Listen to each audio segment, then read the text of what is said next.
What about the role of resistance training during a fat loss protocol? Super.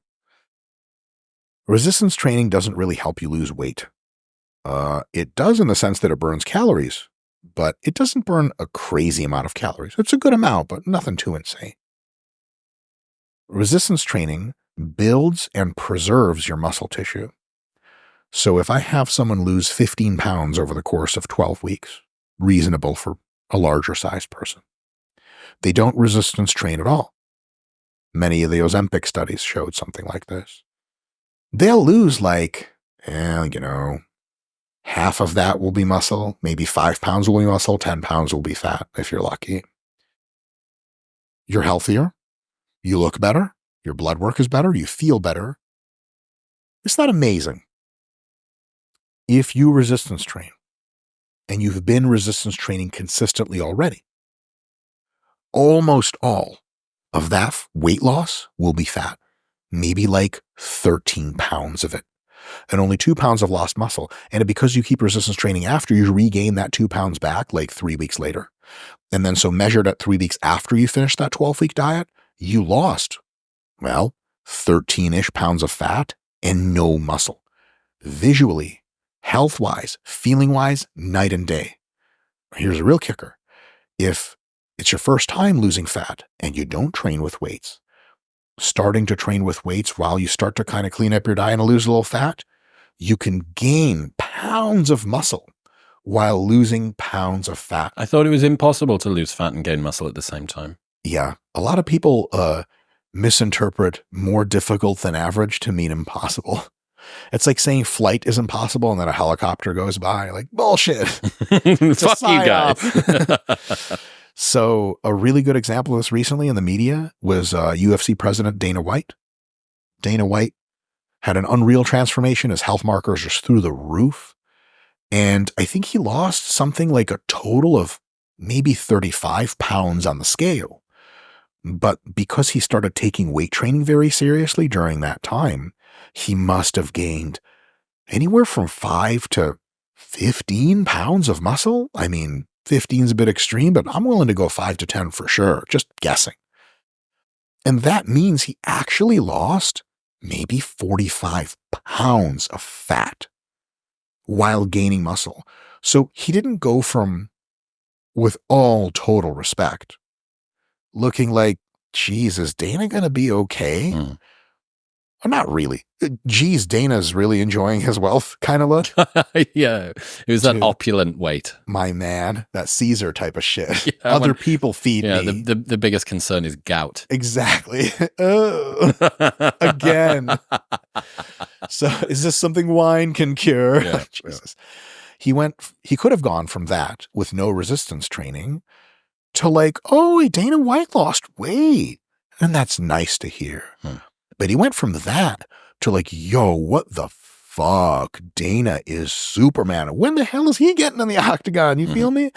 That's a big deal. It's a big deal at deep health markers. It's a big deal at how you feel. Some people feel weaker after a diet because they lost a bunch of muscle.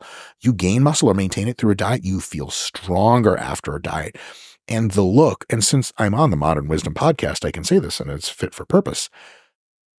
How attractive you are to yourself, fuck everybody else, matters.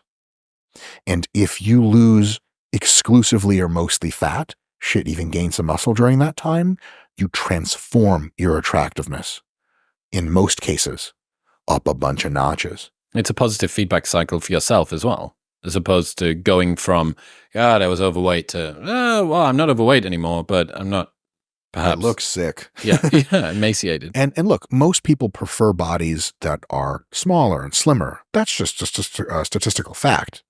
But even more people prefer fit bodies for themselves and definitely for other people. So if you resistance train when you're losing weight, and yes, this is a message to almost all modern women that are in their 40s and 50s, get in the weight room. Lift weights hard. Get a good personal trainer. Download the RP Hypertrophy app, link in bio. What? Did I just say something? And while you clean up your diet, while you lose fat, what you can do is see a completely transformative effect. And no, you will not turn into Arnold Schwarzenegger by accident overnight.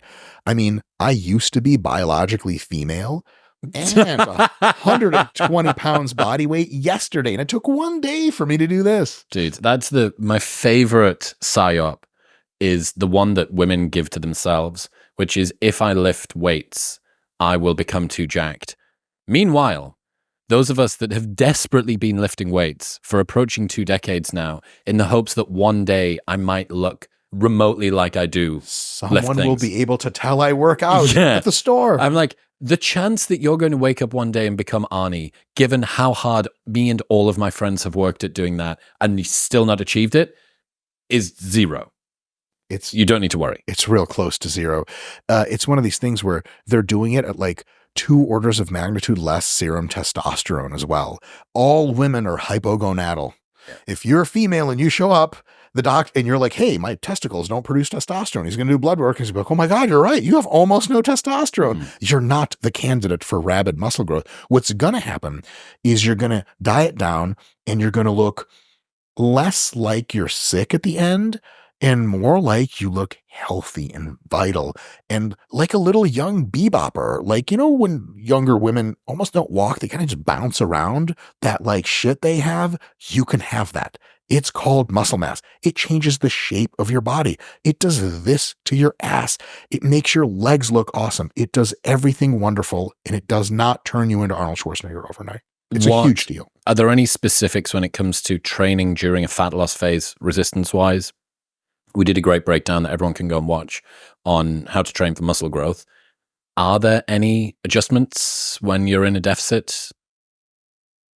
For most people, no. If you are at the very end of an insane fat loss phase, if you're a competition bodybuilder, you might want to try to reduce the amount of load you're lifting by a little and increase the repetitions, just because it's the same hypertrophic drive on average, but you're marginally reducing the risk of injury by a tiny little bit.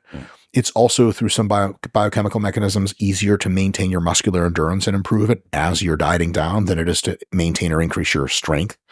And so that is like a very exotic concern for almost everyone. Is just kind of the same resistance training as we talked about in our earlier video all the time. Should people be trying to increase the weight and the reps that they're doing as they go through fat loss? Should they have it in the back of their mind? I might get a bit tired. You know, I'm 4 weeks in, I'm 8 weeks in, I'm 12 weeks in. What about dealing with the mental pain of maybe not being the progress of strength, not going in quite the direction that you want? Great question. The hypertrophy app does that for you. Mike, seriously, shut the hell up about your stupid app. You should anticipate that the rate of progression is going to decline.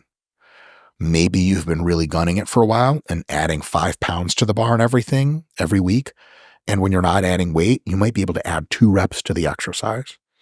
Especially at the tail end of a fat loss phase, try to aim for adding 2.5 pounds to the bar every week and maybe adding a rep every week. Or if you're pretty advanced and things really slow down, every other week go up by 2.5 pounds or a rep, and every other week just maintain. And so instead of trying to gain at a fast rate, you're trying to either gain at a very slow rate, and in the end, you win some, you lose some, and you end up maintaining. But you still got to try to push it. What you don't want to do is start trying less hard to really take it to the teeth when you're in a fat loss phase, because the total catabolic muscle destroying, muscle burning stimulus is high as fuck now. You got to fight against it by keeping your training volume up, of course, within the ability to recover, which is going to decline. You still have to test your limits a little bit, because if you train easy and you diet really hard for fat loss, you might lose some muscle still. If you train as hard as you're capable of, you might lose no muscle and maybe gain a little. If you train or try to train as hard as you were when you were massing, you'll just overreach and have to deload every 3rd week, and that might not be a fun experience. In other news, this episode is brought to you by Momentous. 2 fundamental parts of recovery are proper sleep quality and proper hormone levels, which is why Momentous' sleep packs and that Tonkat Ali yeah, there it is, have helped me recover. They contain only the most evidence-based ingredients at perfect doses to help you and your body recover. So if you've been looking to naturally improve your testosterone, Tonga Ali is a fantastic place to start. And if you've been struggling to fall asleep on a nighttime, stay asleep throughout the night, or if you're not waking up feeling rested and revitalized in the morning, these sleep packs are fantastic. They've got an evidence-based blend of magnesium L-threonate, apigenin, and L-theanine in a perfect dose to help you get to sleep on a night. Best of all, there is a 30-day money-back guarantee, so you can buy it, try it, and if you do not like it for any reason, they will give you your money back. You can get a 20% discount site-wide by going to the link in the show notes below or heading to livemomentous.com/modernwisdom using the code modernwisdom at checkout. That's livemomentous.com/modernwisdom and modernwisdom at checkout. Thank you very much for tuning in. If you enjoyed that clip with Mike, you will love the full-length 2.5-hour episode where we break down everything you need to know about fat loss right here. Go on. That's it.